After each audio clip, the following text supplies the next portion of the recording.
जहां पर दादा ने पोते की गोली मारकर हत्या कर दी है। हालांकि इसके पीछे की वजह क्या रही इसका खुलासा नहीं हुआ है, लेकिन जो बड़ी खबर है वैशाली से दादा ने पोते की हत्या की है।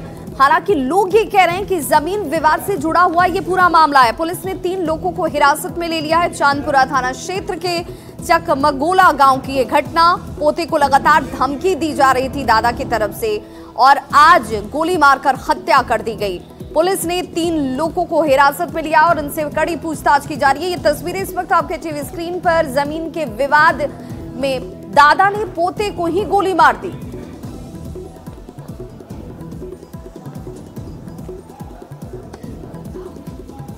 करके भागे, हम लोग देखे नहीं, जा करके उनको उठा कर लेकर के वहीं से।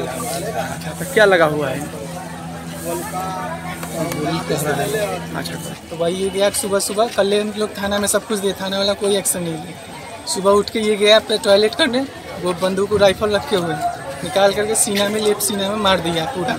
उसके बाद बोला कि कोई कुछ नहीं करेगा, थाना वाला भी कुछ नहीं कर रहा था वहाँ के कोई थाना वाला।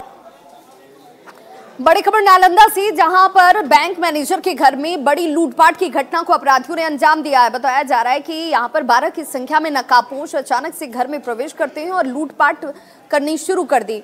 बैंक मैनेजर के घर पे भीषण डकैती की ये घटना, जिसकी तस्वीर आप देख पा रहे होंगे।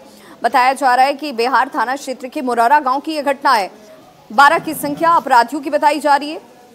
वारदात को अंजाम देने के बाद ये सभी यहां से फरार हो गए। घर वालों को पहले इन लोगों ने बंधक बनाया, हाथ पैर बांधकर लूट की घटना को अंजाम दिया गया। हालांकि अब पुलिस इस घटना के बाद से सीसीटीवी फुटेज के आधार पर कार्रवाई की बात कह रही है। ये कह रही है कि सीसीटीवी फुटेज के आधार पर इन सभी को धर दबोचा जाएगा। डकैती की घटना का जायजा लिया संवाददाता अभिषेक ने। पहुंचे हैं अभी नालंदा जिले के बिहार थाना क्षेत्र के मुरौरा गांव में, जहां आप देख सकते हैं ये एसबीआई बैंक मैनेजर जो बेगूसराय में पदस्थापित है, उनके घर में किस तरह से भीषण डकैती का घटना को अंजाम दिया है। और यहां पर जो है कि बताया जाता है कि 12 की संख्या में यहां पहुंचे हैं जो डकैत, और हथियारबंद के साथ थे।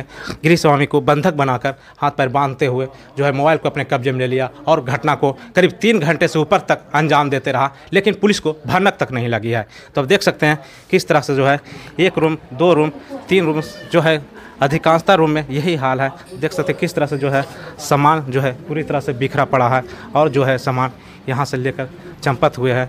यहाँ तक कि बताया जाता है कि बड़ी संख्या में जो है कि आभूषण को भी यहाँ पर जो है चोरी कर डकैती करने में सफल रहा है। घटना घटी वो आते के साथ पहले मेरे बाबूजी को बांध दिया, सब गोड़ हाथ पैर सब अपना, और मारबो किया है थोड़ा बहुत, एक आक चट मारा है।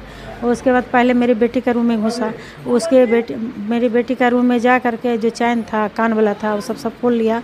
मेरी नतनी का, पोती का था, नतनी का था, सब खोल लिया। कितना की संख्या में आया था? 10 की संख्या में। ये हथियार के बल पर डकैती का अंजाम दिया गया है। कितना का सामान लगभग 8 से 10 लाख रुपया का सामान ले गया। कितना की संख्या में था? 8-10 की संख्या में था। ये बात है कि इस तरह से जो जाड़े का मौसम का दस्तक देते के साथ इस तरह के उत्पाद शुरू हो गया है। तो आखिर पुलिस कहाँ है? क्यों गश्ती पर सड़क पर गश्ती नहीं की जाती है? आखिर क्या कारण है जो पुलिस इस तरह की कार्रवाई से बचते हुए नजर आते हैं? नालंदा से न्यूज़ 8 के लिए अभिषेक कुमार। तो अपराधी और लुटेरे बेधड़क घटनाओं को अंजाम दे रहे हैं, इन पर लगाम नहीं लगाया जा पा रहा, क्योंकि सिर्फ नालंदा में नहीं, दरभंगा में भी बड़ी लूट की घटना को अंजाम दिया गया, जहां पर बैंक कर्मी के घर में लुटेरे घुसे और मारपीट कर जो घर का स्वामी है, जो घर का मालिक है, उसकी हत्या कर दी जाती है। बताया जा रहा है कि जो उनकी पत्नी है उन्हें भी जमकर पीटा गया है लूटपाट के दौरान। हत्या की इस खबर के सामने आने के बाद पुलिस अब ये कह रही है कि लुटेरों की जल्द गिरफ्तारी की जाएगी। जतीश चंद्र मिश्रा की हत्या की गई। मृतक की पत्नी के साथ भी मारपीट हुई है। हालांकि ये महिला इस वक्त जख्मी बताई जा रही है। सदर थाना क्षेत्र के बैंकर्स कॉलोनी की ये घटना, जहां पर लाखों के जेवरात और सामान की लूट की घटना को अंजाम देकर अपराधी फरार हैं।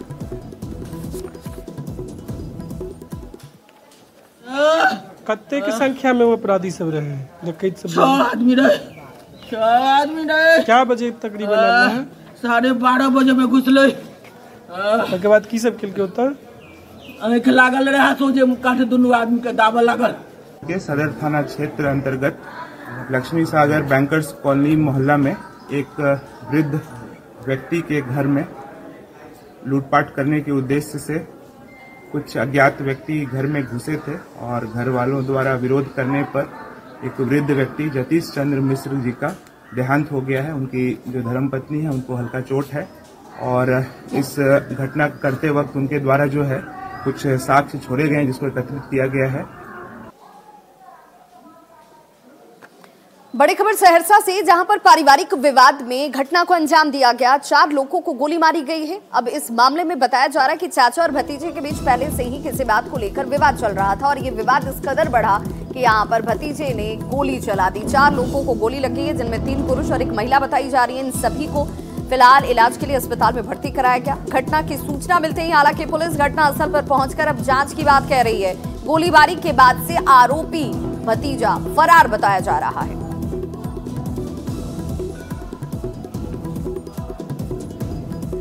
तो पारिवारिक विवाद में 4 लोगों को गोली मारी, जबरदस्ती गोली कांड किया है। हम लोग आपस में बैठ के दरवाजा पे बातचीत कर रहे थे, उसी दरमियान जो है जबरदस्ती आया, मतलब शाम हो गया था, उतना में आया और हम 4-5 आदमी थे, इस सब पे गोली चलाना वो शुरू कर दिया। अनजाने में हम लोगों को कुछ पता नहीं था। जब तक हम लोग संभले तब तक वो मार के घर भाग गया। कितने लोगों को गोली मारी गई? 4 आदमी को गोली मारा है। और शिक्षक बहाली से जुड़ी हुई बड़ी खबर इस वक्त सामने आ रही है। सूत्रों के हवाले से ये बड़ी खबर, जिसमें बताया जा रहा है कि 10 से 15 हजार अतिरिक्त शिक्षकों के रिजल्ट को जारी किया जाएगा। जो लोग कम नंबरों से असफल रह गए थे उन लोगों के लिए ये खबर जो है वो खुशखबरी से कम नहीं, क्योंकि ये माना जा रहा है कि 1,20,336 का रिजल्ट जारी किया गया, जिसमें 1 लाख शिक्षकों के लिए प्रोविजनल ज्वाइनिंग लेटर जो है वो दिए गए हैं। करीब 10,000 फर्जी अयोग्य अभ्यर्थी सामने आए हैं और अब इन रिक्त पदों पर एक बार फिर से बहाली जो है वो की जाएगी, नियुक्ति की जाएगी। करीब 10,000 अभ्यर्थी ज्वाइन नहीं कर पाएंगे जिन्हें अयोग्य पाया गया है, इनके सर्टिफिकेट फर्जी पाए गए हैं और ऐसे में इन रिक्त पदों पर एक बार फिर से नियुक्ति होगी उन अभ्यर्थियों की जिन लोगों ने कम नंबरों की वजह से असफल रहने के बाद ज्वाइन नहीं किया था। 5 दिन के बाद रिक्तियों की जानकारी आयोग की तरफ से दी जाएगी। रिक्तियों के आधार पर सप्लीमेंट्री रिजल्ट जारी होगा।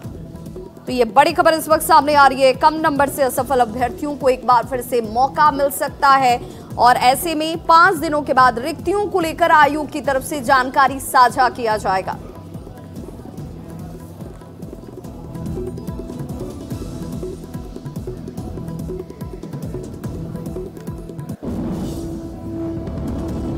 और चलिए अब आपको झारखंड के गढ़वा लिए चलते हैं, जहां पर असामाजिक तत्वों की करतूत देखने को मिली है। ये असामाजिक तत्व मंदिर के प्रांगण में प्रवेश करते हैं और उसके बाद यहां पर मूर्ति को तोड़ने का प्रयास किया गया है। सदर थाना क्षेत्र के बलिगढ़ गांव में देवी धाम मंदिर की ये घटना है, जहां पर इस मामले की जानकारी मिलते ही लोगों की भीड़ इकट्ठा हो गई और ऐसे असामाजिक तत्वों पर कार्रवाई करने की मांग की जा रही है। हालात को देखते हुए बड़ी संख्या में पुलिस बल की तैनाती इस इलाके में कर दी गई है, लेकिन लोगों की नाराजगी कम होने का नाम नहीं ले रही। ये तस्वीरें इस वक्त आपके सामने हैं, जहां पर उग्र ग्रामीण जो है कह रहे हैं कि आए दिन इस तरह की घटनाएं आखिर सामने क्यों आ रही हैं। मंदिर को, देवी देवताओं को क्यों निशाना बनाया जा रहा है? आखिर ऐसे लोगों के ऊपर सख्त कार्रवाई वक्त रहते क्यों नहीं की जाती है? इन तमाम सवालों के बीच पुलिस ये कह रही है कि चिन्हित किया जाएगा ऐसे लोगों को और इनके ऊपर सख्त से सख्त कार्रवाई अवश्य सुनिश्चित की जाएगी।